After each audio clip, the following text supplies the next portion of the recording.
Wow, কি সুন্দর ঘ্রাণটা বেরিয়েছে না! আর মানে দেখতেও অসাধারণ হয়েছে। তো স্পেশাল আমার এই যে একটা গোপন মশলা ব্যবহার করে আজকে দেশি মুরগিটা রান্না করেছি, সেটাই তোমাদের সাথে শেয়ার করব। তো এই যে দেখো, দেশি মুরগিটাকে আমি সুন্দর মতো পিস পিস করে নিয়েছি। এখানে পেঁয়াজ নিয়েছি কেটে, তারপরে আলু আছে, আর এখানে পেঁয়াজ রসুন আছে। তো আলুটা না দিলে মাংসটা আমার কাছে একদমই অসম্পূর্ণ থেকে যায়। তো প্রথমে যাই হোক, আমি রান্নায় চলে আসলাম। এখানে আমি প্রথমে পেঁয়াজগুলোকে লাল লাল করে ভেজে উঠিয়ে নিচ্ছি। তো ওই যে আমি যে একটা মশলা তৈরি করব, এটার মেইন উপকরণ হচ্ছে পেঁয়াজ ভাজিটা। তো পেঁয়াজ ভাজি করে রেখে দিলাম প্রথমে। আর তারপরে এই যে দেখো, ওই কড়াইয়ে আরও অল্প একটু তেল দিয়ে সেটার মধ্যে আলুটাকেও ভেজে নিচ্ছি। আলু দেশি মুরগির সাথে ভেজেও দেওয়া যায়, আবার এমনিও দেওয়া যায়। তা ভেজে দিলে একটু বেশি স্বাদ হয়।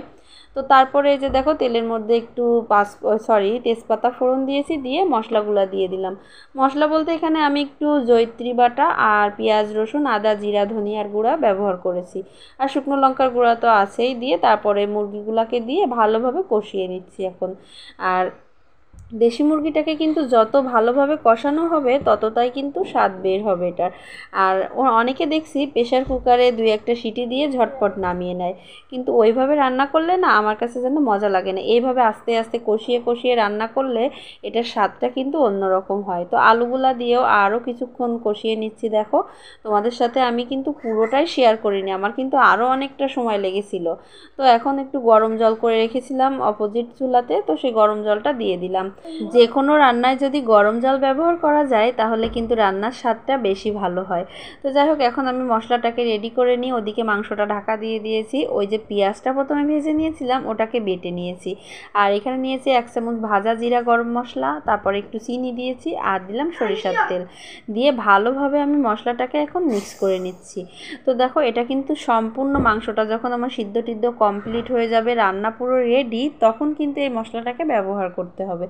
তো এই যে দেখো, আমার মাংসটা কিন্তু একদম সিদ্ধ হয়ে গেছে। আর আমি দেশি মুরগির একটু ঝোল ঝোল করে রান্না করব আজকে। এই যে এরকম ঝোলটা কিন্তু রাখবো, কারণ দেশি মুরগির ঝোলটা কিন্তু অনেক উপকারী। আর এটা ওই যে মানে একদম বাড়িতে ছাড়া পোষা মুরগি, আমার মায়ের পোষা মুরগি একেবারেই।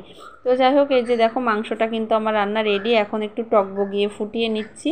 টক বগিয়ে যে কোনো জিনিস না ফুটলে কিন্তু মানে টেস্টটা সেভাবে আসে না আর কি। তো আমার রান্না একদম কমপ্লিট। এই যে এখন নামিয়ে নিব।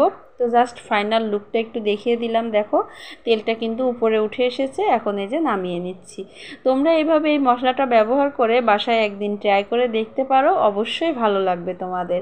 আর কেমন লাগলো রেসিপিটা অবশ্যই কিন্তু জানাবে। যদি বাসায় কেউ রান্না করো আমার রেসিপি দেখে, তো কেমন হয়েছে অবশ্যই কিন্তু জানাবে। কালারটাও কিন্তু দারুণ এসেছে। আজকের মতো টাটা।